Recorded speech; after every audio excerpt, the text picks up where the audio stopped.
Hi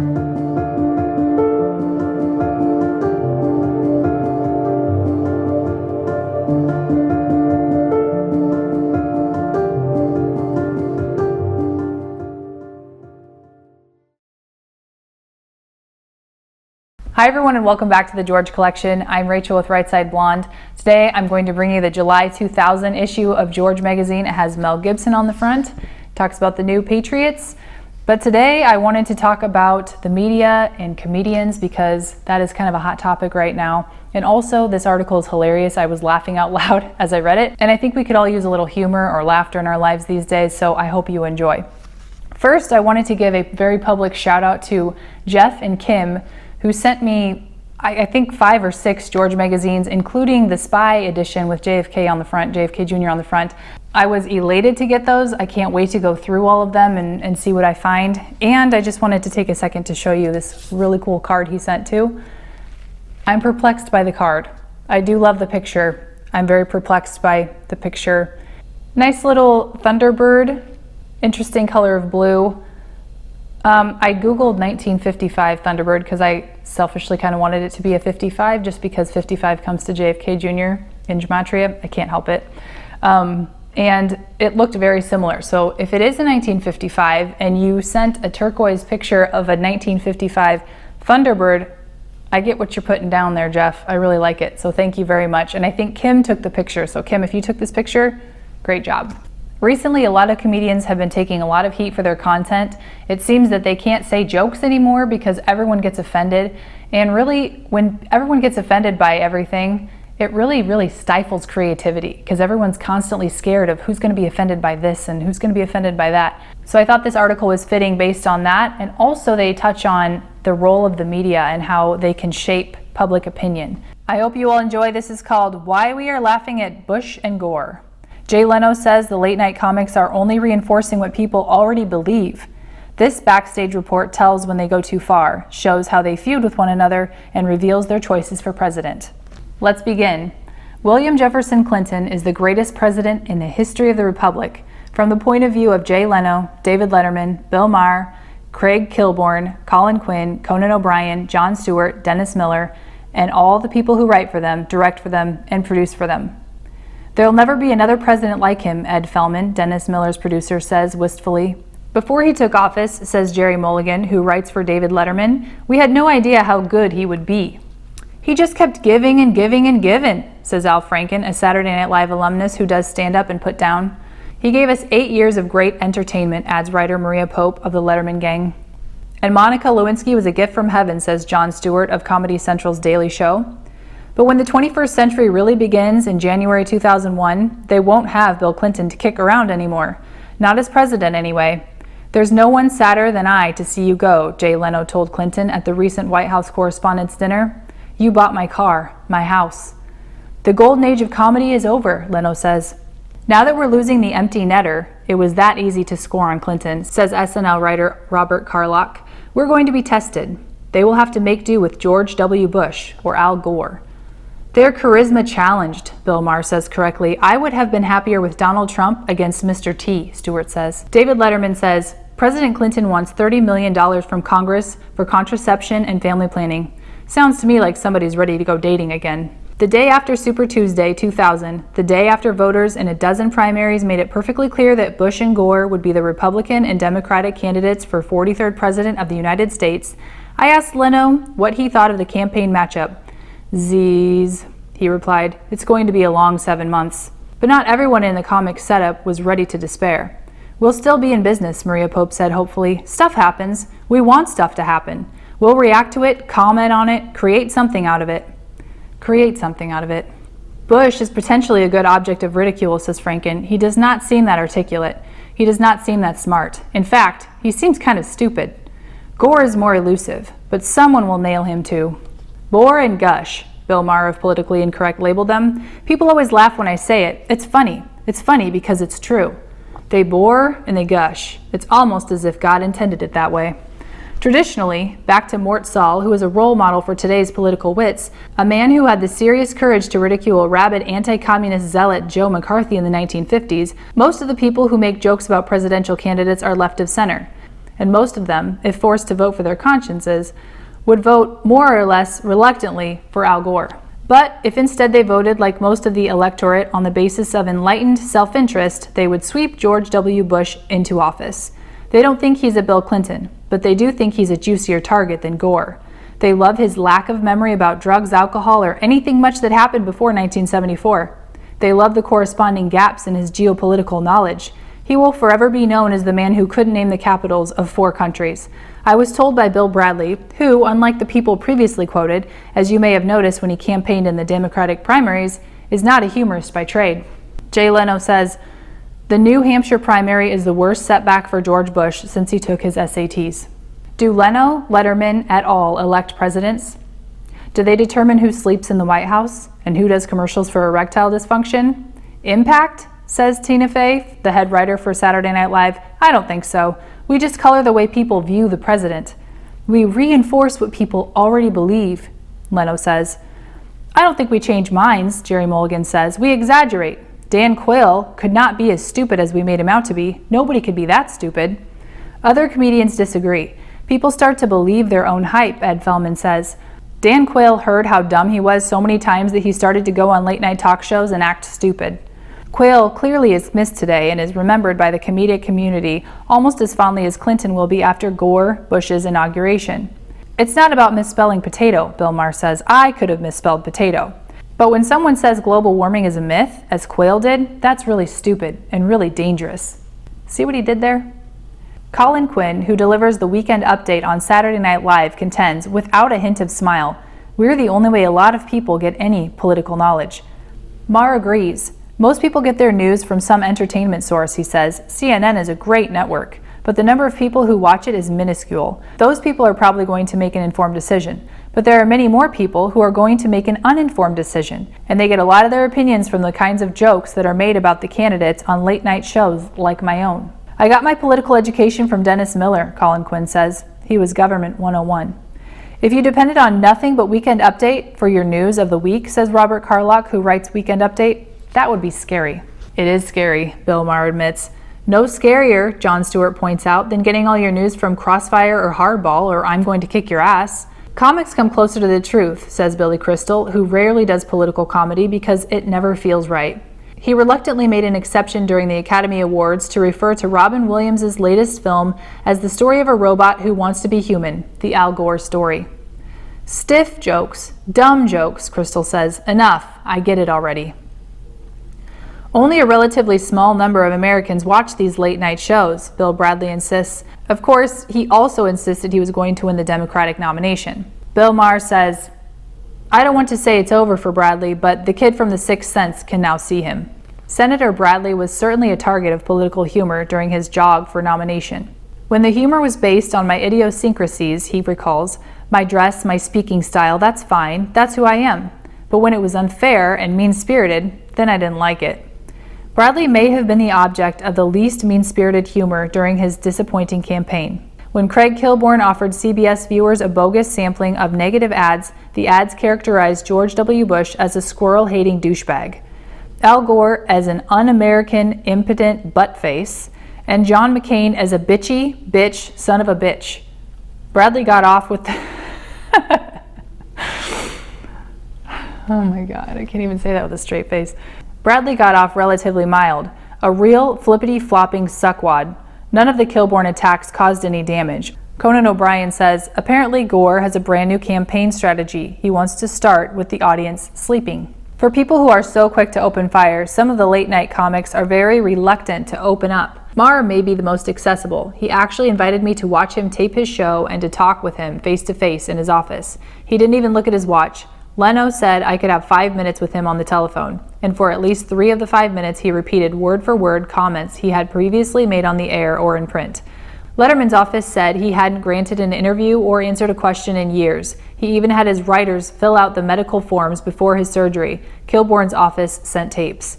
To reach Dennis Miller, I called Dennis Miller's brother, who told me to call Dennis Miller's manager, who told me to call Dennis Miller's publicist, whose assistant told me that Dennis Miller was not available, but I could talk to his producer and writer, Ed Feldman, who called me and said, comedy writers are like mercenaries. We point and shoot. The comics themselves, for the most part, shoot and duck, hit and run, hide from interviews, avoid the sort of scrutiny they inflict. They are very sensitive to criticism. I don't know how the politicians put up with us, Colin Quinn says. I would get so mad. Colin Quinn says, yesterday, President Clinton pledged to do something about the rising gas prices. In a speech, the president said that running out of gas should be a make-out ploy, not a reality. Leno and Letterman are in a weird position. They compete to see who can cut the presidential candidates more deeply, and then they compete to see who can get the candidates to appear at his side. The relationship changes dramatically when the candidate turns from prey into guest. Early in 2000, David Letterman called George W. Bush a colossal boob. A few months later, the boob agreed to appear on Letterman. I had no idea there'd be any chance in hell he'd ever be on the show. Before Bush electronically joined him, Letterman put his executive producer, Rob Barnett, on camera. Does he know that I said he was a boob?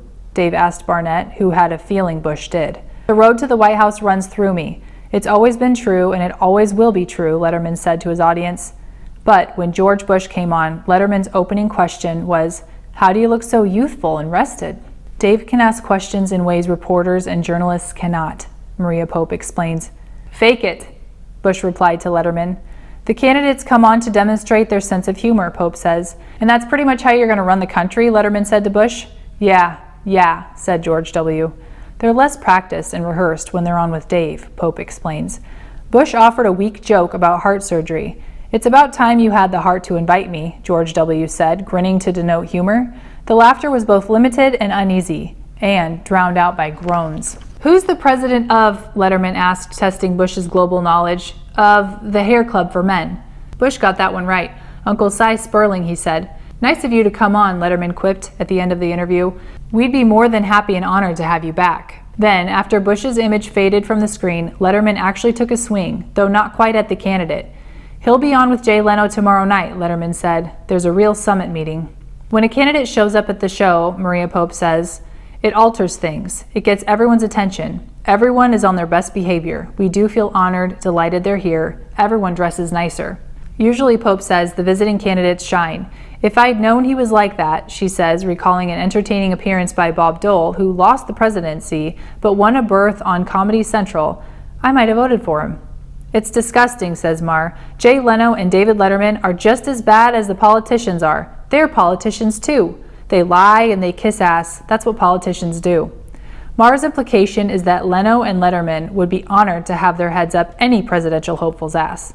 Gore or Bush on my show, he says. They wouldn't come on my show for $1 billion in campaign money. Bill Maher says, the way George Bush talks about books he's never read, you'd think he was still on drugs he never did. Jon Stewart points out that comics, curiously, can actually help presidents and aspirants by attacking them with jokes. When somebody's done something wrong, Stewart says, telling jokes about it can make it seem goofy rather than dark. I'm not preaching, Jay Leno says. I'm going for a joke. The article continues on with a Bill Clinton quote. It says, the clock is running down on the Republicans in Congress. They've only got 7 more months to investigate me. It is part of the political routine, says Sam Donaldson, ABC's Washington correspondent. If you do something wrong, go on a late-night comedy show and be funny and be forgiven. But you have to come out with your shtick ready, a variation on the old Teddy Roosevelt theme, or else Dan Quayle couldn't fight back. He didn't know how to. Bill Clinton learned long before he ran for president how to fight back. Back in 1988, he delivered a 32-minute nominating speech for Michael Dukakis. When he finally reached the point where he said, and in conclusion, the convention erupted in cheers. Instead of accepting the rebuke quietly, Clinton went on with Johnny Carson and deftly poked fun at himself by responding to a Carson question with a long, rambling answer. Later in his political career, of course, Clinton found himself in trouble that he could not gracefully or tastefully kid his way out of. Besides, there were no Monica cigar jokes that had not already been told. Self-deprecating humor is essential in a president, Donaldson says. The one exception was Jimmy Carter. Self-deprecating humor was not in his makeup. He loved a joke, but only if it was on you, not on him. Once, when he was asked about reversing the part in his hair, which changed his appearance, Carter said, the good thing is that Sam Donaldson didn't recognize me for a week. Even Nixon could do self-deprecating humor. When he was being charged with blatantly courting the Southern vote, he and Spiro Agnew sat down at a piano at a political dinner and sang Dixie. Ford, too, Donaldson remembers, had the ability to laugh at himself. Chevy Chase, who had created on Saturday Night Live the indelible image of a stumbling, clumsy Ford, emceed a radio and television correspondents' dinner during the Ford administration. When it was Ford's turn to speak to deliver a rebuttal, he approached the podium, carrying a sheaf of papers, put them down, spread them out, and then accidentally bumped into the podium and sent the papers flying. Reagan was great at one-liners, Donaldson says. It was a great dodge to avoid answering questions he didn't want to answer. Once, in the Rose Garden, reporters were shouting questions to him, and he ignored all of them until Andrea Mitchell called, "What about Mondale's charges?" And Reagan stopped and said, well, he should pay them. Another time when President Reagan was blaming an economic hiccup on a string of his Democratic predecessors, someone asked, "Do you deserve any of the blame?" And Reagan said, "Yes, I was once a Democrat." That's called winning one for the Quipper. If Reagan occasionally had thin skin, her name was Nancy. Johnny Carson and the Reagans were at one time good friends, show business buddies. Then one night on his show, Carson said, "A lot of people say that President Reagan dyes his hair. That's not true. He bleaches his face." Nancy Reagan phoned Carson to complain, insisting earnestly that her husband did not dye his hair. The relationship between Johnny and the Reagans was never quite the same. The humor directed at Reagan was almost affectionate, Bill Bradley recalls. There was something likable about him, Jerry Mulligan says. The humor directed at Nixon was bitter and biting, Bradley says.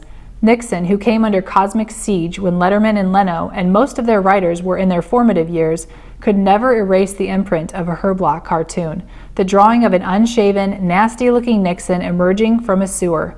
Would you buy a used car from this man? Wasn't quite so blistering, but it was equally effective and enduring. Herbert Bloch, who worked for the Washington Post and may have been the most powerful of political cartoonists, never made a secret of his political leanings. Almost all of today's television talk show hosts guard theirs jealously and are, in fact, proud that no one knows for whom they vote, or even if they do vote. I grew up under Johnny Carson, Marr says, and under the Carson administration, which lasted, of course, 30 years, you never told the people what your politics were because you'd alienate half of them.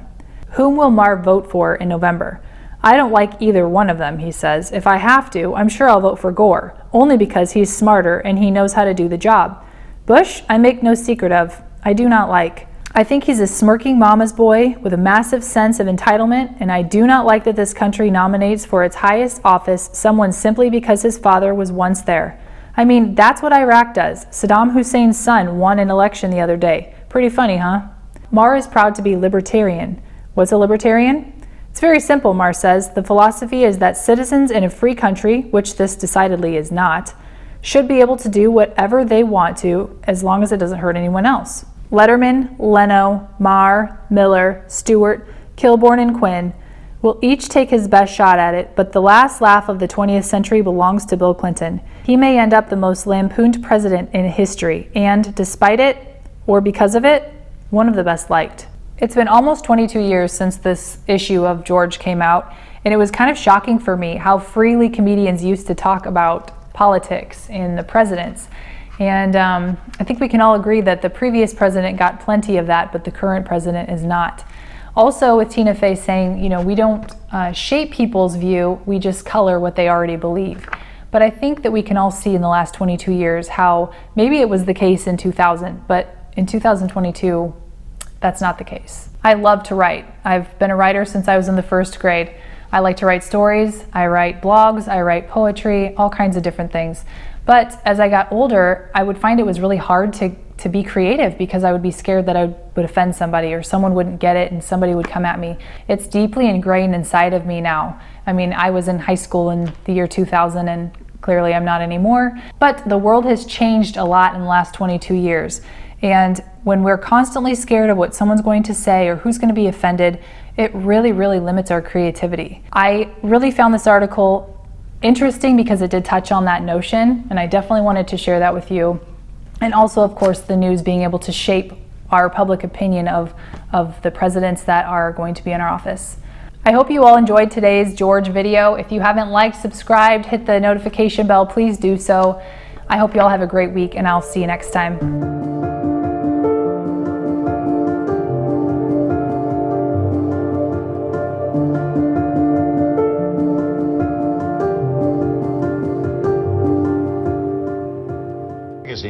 George, which is a hoot of a magazine. I thought you were a lawyer. I was. What happened?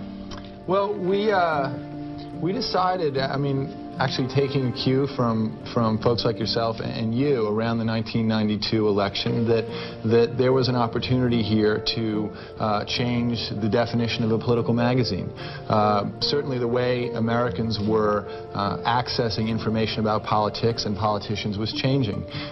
Candidates were appearing on late-night talk shows, on talk radio, on sitcoms, and there was a kind of a leveling process, and while the rest of media clearly had caught up with that, we felt that political magazines per se hadn't.